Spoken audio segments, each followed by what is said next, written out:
الحمد لله رب العالمين والصلاة والسلام على سيد المرسلين وعلى آله وصحبه أجمعين. أما بعد، فأعوذ بالله من الشيطان الرجيم. بسم الله الرحمن الرحيم. يا بني أقم الصلاة وأمر بالمعروف وانهى عن المنكر واصبر على ما أصابك إن ذلك من عزم الأمور.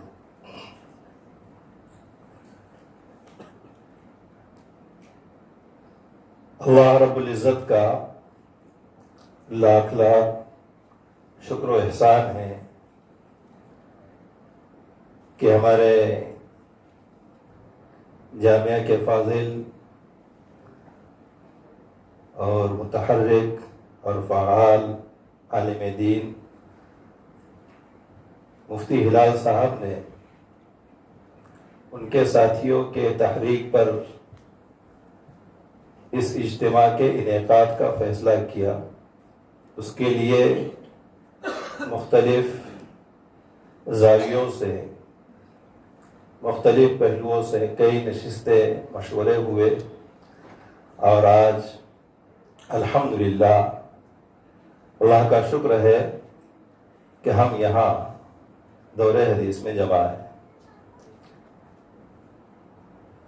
آج کی یہ محفل ایک ایسی محفل ہے جو ہمارے درمیان واقع ہزاروں دنوں کے فاصلوں کو ختم کر کے ہمیں اپنے ماضی سے جوڑ کر ایک خوشگوار تصور دے رہی ہے. عزیزان گرامی، سن 2000 کا آغاز اس حال میں ہوا تھا کہ دنیا کے متعدد ملکوں میں کووڈ نامی بیماری نے دستک دی، جس نے پہلا قدم نومبر 2019 میں چین کے شہر ووہان میں رکھا. پھر اس کا سلسلہ دیگر ملکوں تک دراز ہوا. نیا سال آتے آتے ہمارا ملک بھی اس سے متاثر ہونا شروع ہوا، تاکہ 24 مارچ کو یہاں بھی لاک ڈاؤن کا سلسلہ شروع ہو گیا، اور ہم سب نے پہلی بار زندگی کی تمام سرگرمیاں معطل ہونے کا مشاہدہ کیا. بلکہ یہ بھی کہا جائے تو بجا ہے کہ تاریخ میں پہلی بار ایسا ہوا کہ دنیا کے بڑے حصے میں تعطل چھا گیا. تمام دینی سرگرمیاں اور دنیاوی کاروبار بند ہو گئے، اور ایک طرح سے زندگی کی رفتار تھم سی گئی. دنیا میں وبائیں پہلے بھی آتی رہی، جن سے ہونے والی ہلاکتیں موجودہ وبا سے کہیں زیادہ تھی. لیکن ایسی صورتحال کہ ایک بیماری نے دنیا کے اکثر ملکوں کو اپنے لپیٹ میں لیا ہو، اور وہاں کی حکومتوں کو خوف زدہ کر دیا ہو، اور پھر انہوں نے اپنے باشندوں کو اس طرح پابند کیا ہو، اس کی کوئی مثال تاریخ میں نہیں ملتی. یہ صورتحال جس کی تاریخ میں کوئی نظیر نہیں، کوئی مثال نہیں، ساری دنیا کے لیے اپنے پہلو میں بہت سے اسباب لیے ہوئے ہیں، جن میں سب سے بڑا سبق یہ ہے کہ انسان اپنے مالک کی طاقت کو پہچانے جانے. کس طرح تمام اسباب وسائل کے مالک ہوتے ہوئے لوگ مجبور محض بن کر رہ گئے، اور کوئی طاقت کچھ بھی کرنے کے پوزیشن میں باقی نہ رہی. ہونا تو یہ چاہیے تھا کہ دنیا کے ان حالات میں اپنے خالق و مالک کی طرف رجوع کرنے اور اس کی طاقت کا اعتراف کرنے کا مزاج بن جاتا. لیکن عملی طور پر صورتحال اس سے مختلف تھی کہ جن کے ہاتھ میں طاقت ہے وہ ان حالات سے فائدہ اٹھا کر اپنی طاقت کا غلط استعمال کر کے اپنے منصوبوں میں رنگ بھرنے کے لیے سرگرم ہوئے. ایسے حالات میں سب سے بڑی ذمہ داری امت مسلمہ اور اس کے رہنماؤں کی بنتی ہے کہ وہ اپنے احوال کی اصلاح کے لیے مستعد ہوں، اپنے فرائض کا احساس کر کے دنیا کو صحیح راستہ دکھانے کی کوشش کریں.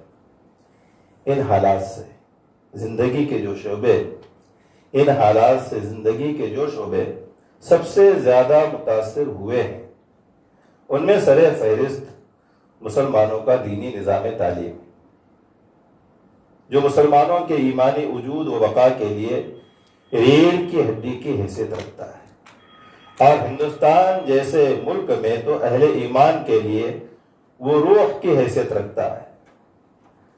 اس وقت یہ نظام تقریباً معطل ہو کر رہ گیا تھا۔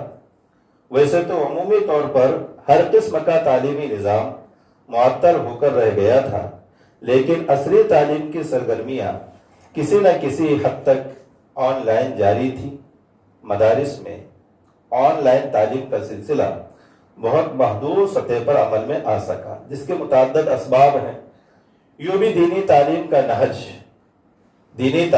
نہج اور اس کا مزاج کچھ ایسا ہے کہ اس کو آن لائن جاری کرنا نہایت مشکل ہے اور کسی قدر ممکن بھی، تو وہ افادیت میں کم ہے۔ اس لیے مدارس کی تعلیم تقریباً معطل رہی، خصوصاً دارالاقامہ والے مدارس کو تو سرے سے اجازت ہی نہیں ملی، اس لیے عربی تعلیم کی سرگرمیاں نہ ہونے کے درجے میں رہی۔ آپ کہیں گے کہ ہم 2023 میں چل رہے ہیں اور حضرت مفتی صاحب 2019 کی بات کر رہے ہیں، لیکن مجھے وہاں سے کچھ اسباق ملے۔ ان حالات میں اندیشہ ہوا کہ دینی تعلیم میں مسلمانوں کا جو تناسب پہلے سے ہی نہایت کم تھا، مزید کم ہو سکتا ہے، اور کم ہو سکتا نہیں بلکہ کم ہوا، کیونکہ اس صورتحال نے طلباء کی ایک بڑی تعداد کو مایوسی میں مبتلا کر دیا۔ ہمارے مدارس میں پڑھنے والے طلباء کی اکثریت معاشی اعتبار سے کمزور گھرانوں کی ہوتی ہیں۔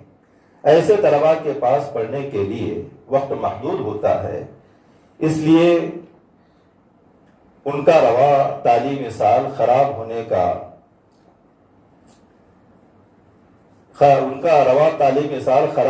کی ایک خراب ہونے سے ان کی خاصی تعداد تعلیم سے رک جانے کا اندیشہ بھی پیدا ہوا۔ اسی طرح بہت سے طلباء کو اپنے گھروں پر رہ کر معاشی ضروریات کے لیے گھر والوں کا ہاتھ بٹانا پڑا، جس کی وجہ سے ان کے پڑھنے کا مزاج متاثر ہوا۔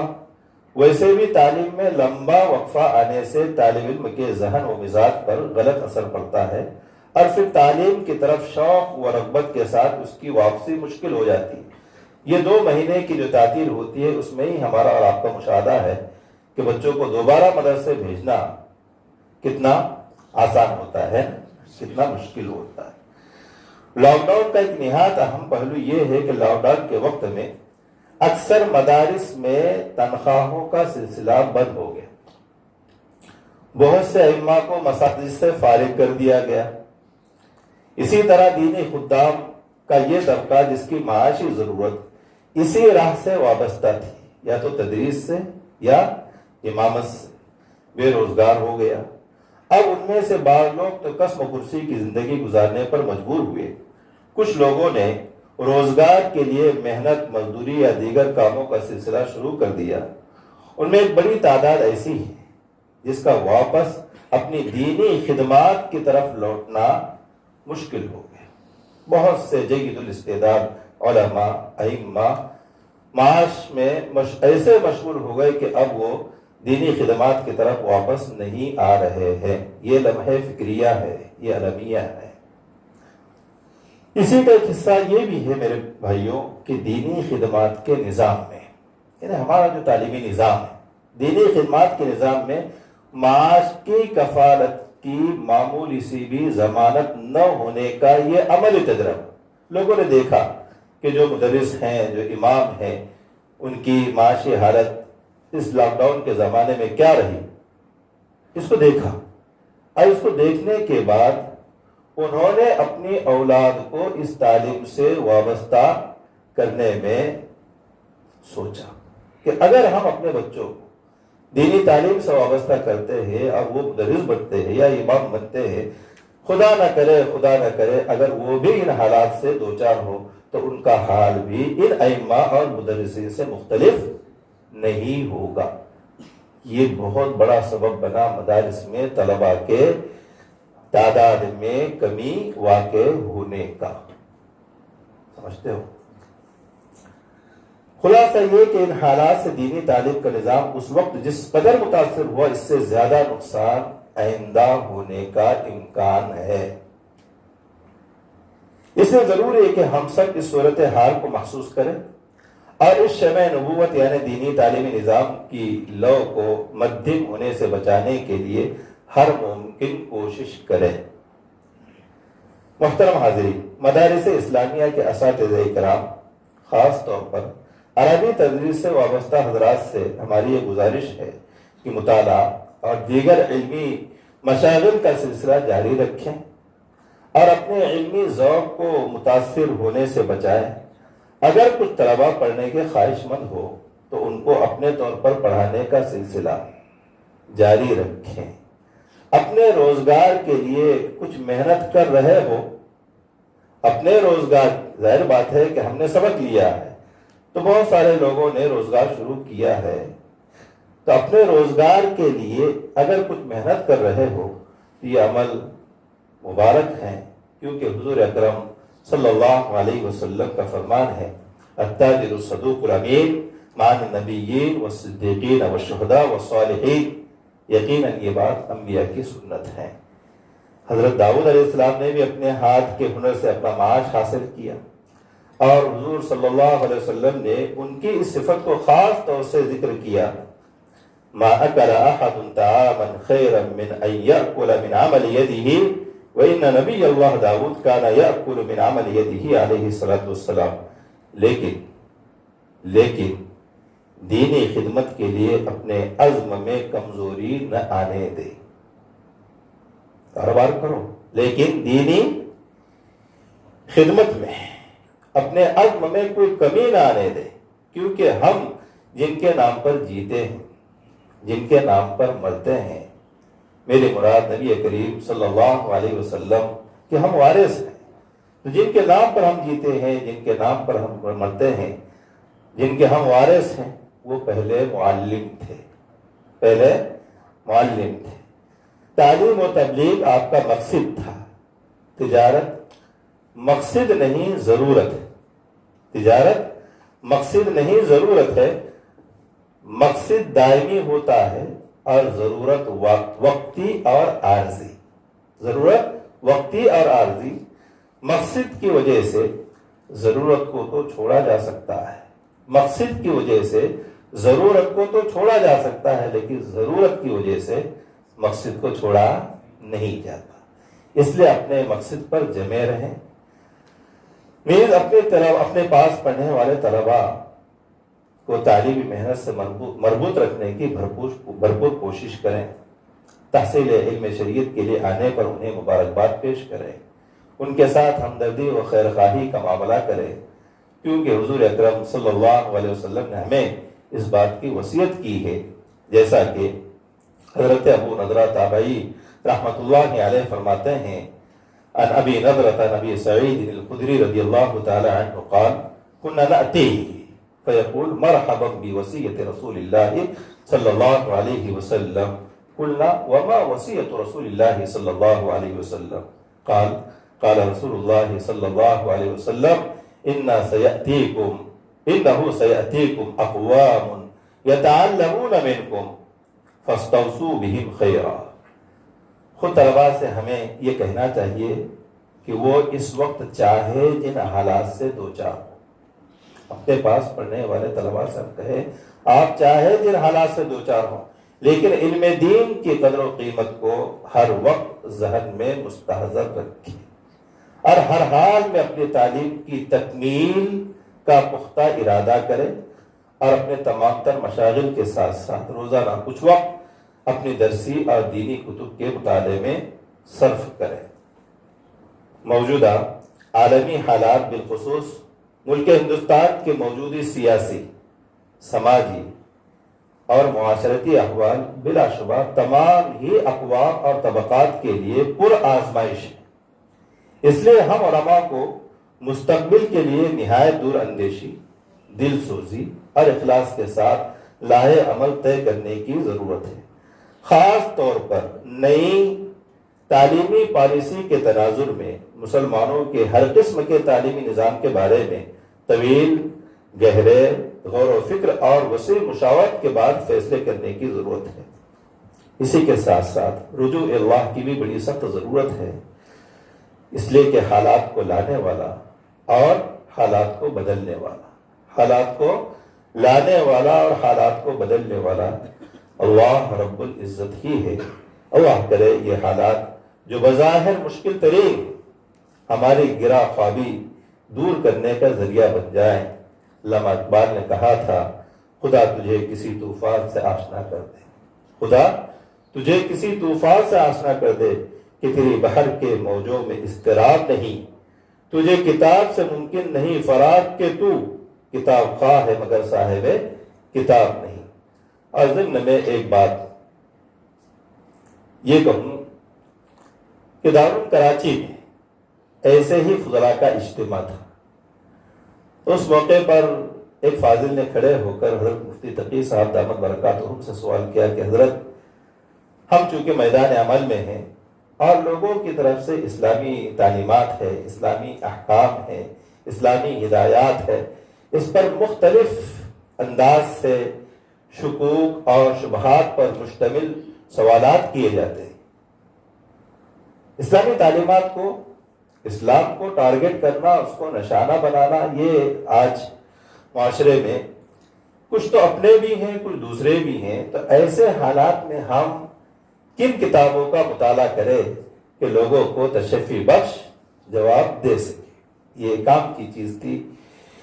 تو ضمن میں یہ بات بھی عرض کروں کہ جو لوگ اس میدان میں ہیں انہیں چاہیے پہلے تو یہ کہ آدمی کا مطالعہ وسیع ہونا چاہیے، پڑھتے رہنا چاہیے۔